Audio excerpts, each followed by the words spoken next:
Hi everyone, how are you? I am Jessica. Welcome back to my channel. Today we're starting a new quilt along. We're going to be making the Honey Quilt.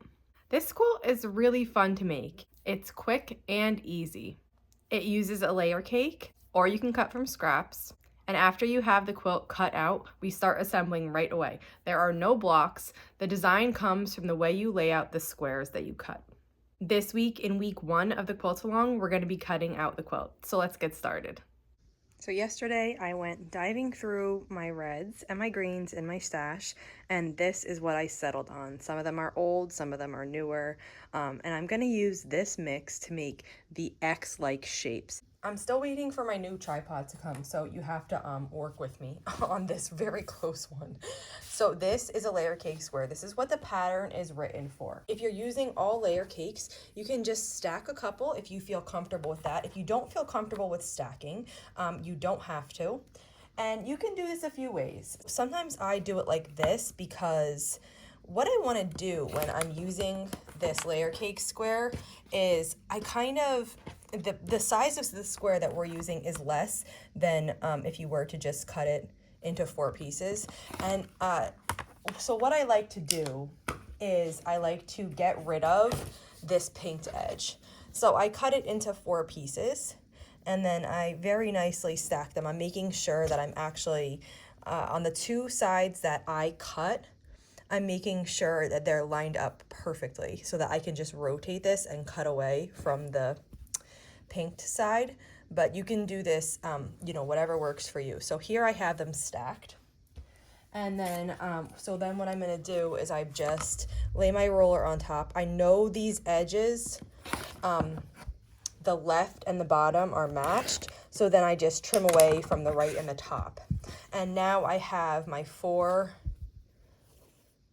pieces that we'll use to make like 1 X in the pattern. So I'm gonna set these aside. If you're cutting from fat quarters or even just scraps, you just need to have 4 squares from each one. So this is a fat quarter that I have. And I'm gonna cut a strip off my fat quarter. Then the rest of it, I'm just gonna fold and put back away in my stash. And we'll continue to trim this. We'll just flip it around to the other side and then just trim that edge that wasn't, straight. Trim that away. And then I'll cut 4 squares from this.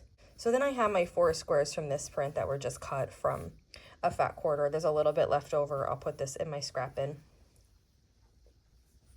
And so you just need to do this for 36, either 36 layer cake squares or whatever you're cutting from. You need 36 groups of 4 for these squares.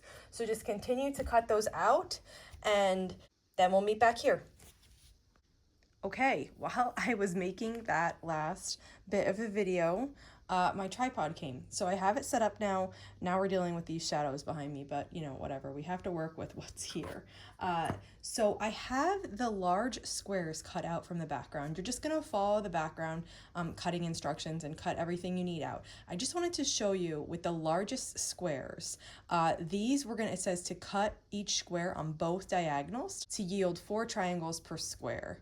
So what I have here is I have a stack of 4 squares. Now, if you're nervous about cutting these, don't stack them because the more you stack, the easier it is to slip. So if this is like your first time cutting triangles, start with just 1 at a time.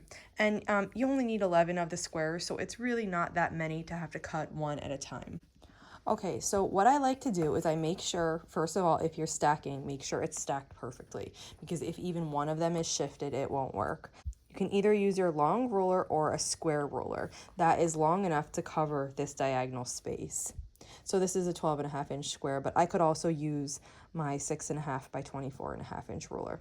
And what I'm doing is I'm just taking the time to get the point exactly in this corner and also exactly in this corner. You do want to make sure you have a sharp rotary blade on because that will affect this. If your blade is not sharp, this will warp. Now, when you do this is a larger square, so it's a little bit trickier. But when you do this, I like to hold really firmly at each corner because if it's going to slip anywhere, it's going to slip at the corner. So I kind of spread my hand like this, but right now, most of my pressure is by where this thumb is since that's where I'm starting. As I go, I'll just shift my hand up and put pressure in that other corner. So that way, when I'm cutting this, nothing moves. My square is cut in half, but you'll see it's still a square. Then I'm gonna take my ruler and come the other way, and I'm gonna line it up on this other diagonal here. Same thing, take the time to get the points lined up with the edge of the ruler. Then it's just gonna be the exact same thing. You're just gonna come right next to it and make sure you're giving pressure at each of the points to make sure that they don't shift at all. And when you're finished, then you will have this.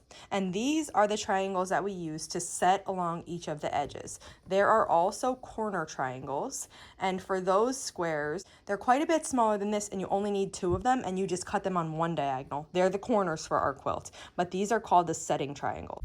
And just be careful with these. You know, people say triangles can stretch, and a lot of people get nervous to work with triangles. It's really not that difficult, but you do want to handle them carefully so that you're not warping them before you start sewing. So I'll put these in a stack, and then I'll just finish cutting the rest of my triangles.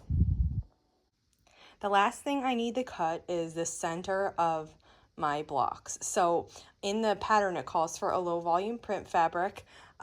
I couldn't decide on what to do, but I found these leftover layer cake squares from another project, and I thought I could make these work. So I'm just gonna cut these all up. I'm not sure how many of each one I'm gonna use. And then when I'm laying out the quilt next week, I will decide exactly where each one will go. I finished cutting all of my fabrics that I need for the quilt. So I have my background squares. These are going to be the centers of my blocks. There are various different prints. Then I have my setting triangles. These are cut from the large squares. My corner triangles, these are cut from the small squares, my border. And then I have my prints that I'm going to use to make the block. So we need 36 groups of 4. I did 18 green and 18 red. That wraps it up for this week. If you have any questions on cutting out your fabric, just let me know and I'll be sure to answer them. And I will see you back here soon for week 2 where we start assembly. Thanks for following along.